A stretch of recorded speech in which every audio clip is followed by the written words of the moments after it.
A gente fala desse assunto sexualidade, né? É sempre um tabu. Os pais ficam, alguns constrangidos, com medo, não sabem a idade que deve se iniciar essa conversa. E eu e Laércio, no início do programa, estávamos conversando, né? E agora você, como especialista, pode falar muito melhor sobre isso. Que depende da faixa etária para você falar determinado assunto, Lela. Uma criança e um adolescente, a abordagem, o que você vai falar sobre sexualidade é diferente? Totalmente diferente. Eu acho que o que é importante, até quando a gente fala de criança, é proteger contra o abuso, né? Assim, com quem que fica essa criança, numa escola.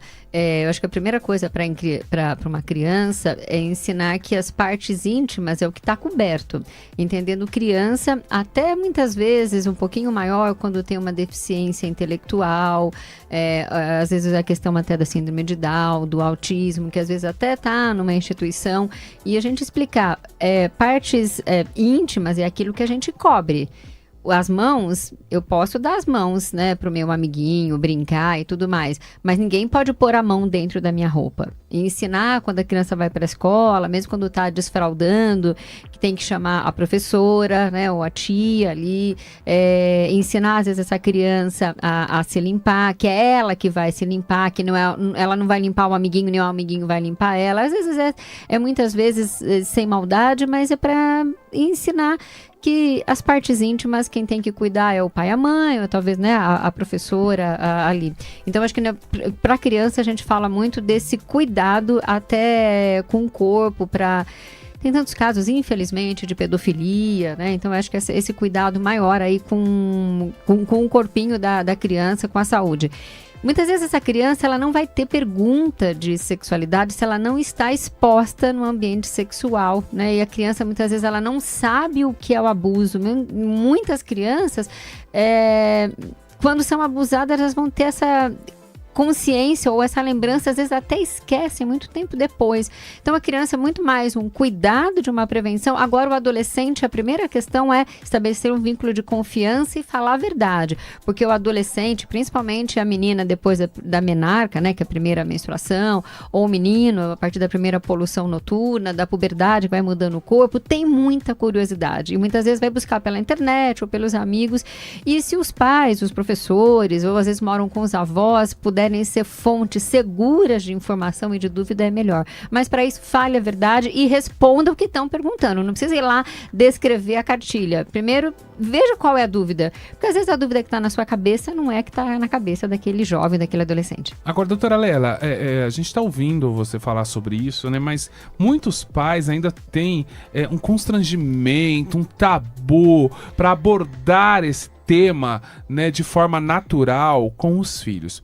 Ou por que ainda passa-se anos e anos e os pais ainda estão presos nesse tabu, né? E qual seria uma estratégia da doutora para que os pais conseguissem abordar um tema tão importante e de responsabilidade, mas de forma natural com seus filhos? Primeiro, acho que é parar de fazer brincadeirinha, né? Porque adolescente detesta brincadeirinha. E usar os nomes certos, né? Não é usar o apelido que você usa com seu par, né? A criança, o adolescente fica muito intimidado. Então, use certo. Começa com o adolescente falando de prevenção, que é importante usar um preservativo, não é só para gravidez precoce, mas pelas ISTs que estão por aí.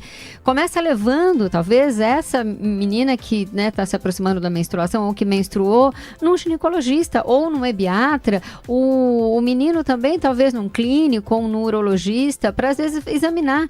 Muitas vezes esse menino tem alguma questão ali no saco escrotal, no pênis, nunca foi examinado. Só passou no pediatra e nunca mais foi. O pênis está desenvolvendo. Talvez para esses pais que têm muita dificuldade, comecem indo no médico, falam, tá diferente, vamos fazer um exame, né, para ver como é que tá.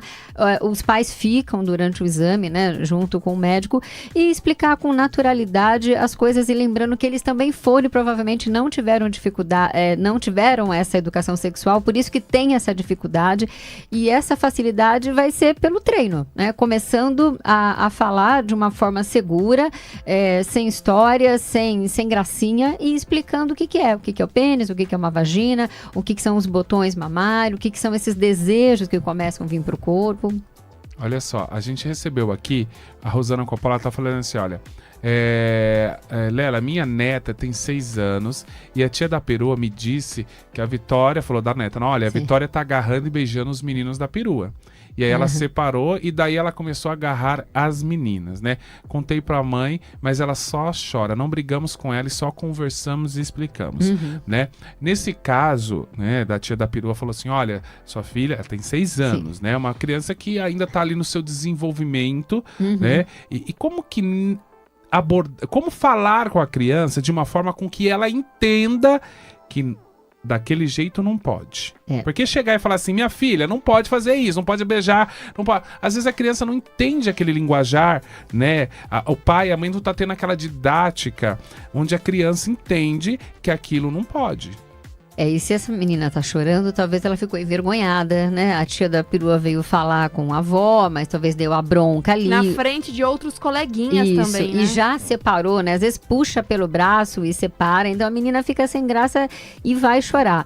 Mas eu acho que é trazer devagarzinho essa menina e mostrar, entender, provavelmente, Vini, ela quer chamar muito atenção, porque antes de ter essa mudança no físico e na psique, de ficar mesmo jovenzinha, adolescente, a criança ela não tem erotismo. Então ela quer muito mais chamar atenção e observar, será que na escola ela não tá vendo também os maiores se beijando e quer fazer igual? Ou ela tá imitando? O que ela tá assistindo? Não sei como que é o acesso da internet, como que é. Às vezes tá tudo certo com a família, mas ela tá observando alguma coisa. Eu não acredito em hipersexualidade infantil, mas eu acredito nessa criança estar exposta a mais estímulos, saber de onde vêm esses estímulos e falar com clareza, talvez acompanhar um dia nessa perua, talvez alguns dias levar essa criança, acompanhar esse trajeto, acompanhar essa escola. De alguma forma ela está querendo chamar atenção e está reproduzindo